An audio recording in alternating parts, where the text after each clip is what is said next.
Nick Mangwana oya achidinaya achiramba allegations ari kutendera social media ekuti the government was involved in the assassination yaSaruwaka. Ndisati pina mashoko muda panguva ino kuchionekwa kunzi vanhu vari kuya nemaquestions ekuti why is it the government is not investigating issue yaSaruwaka panguva ino kuchionekwa kunzi Saruwaka anoonekwa kunzi he is a young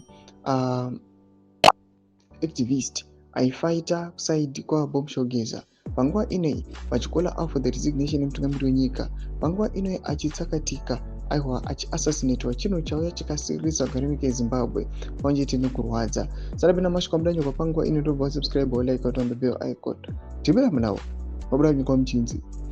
In a formal statement addressing the fatal shooting of Zimbabwe opposition activist Kudzai Weston Saruwaka in South Africa, Permanent Secretary for Information Nick Mangwana categorically denied growing online allegations that the Zimbabwe state was involved in the assassination, asserting the government had absolutely no role in this incident and expressing full confidence in the South African police investigation into the murder, which the victim's family has declared a targeted political killing.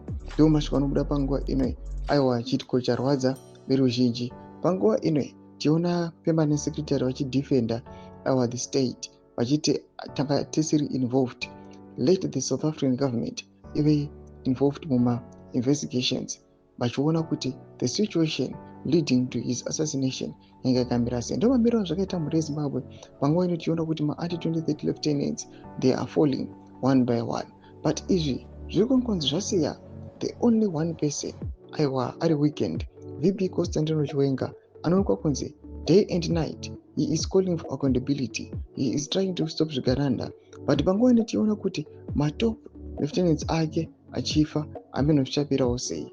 Pina comment section menu za fumuro imo tulipa pamusoro pechitiko ichi. Subscribe or like, hit on the bell icon.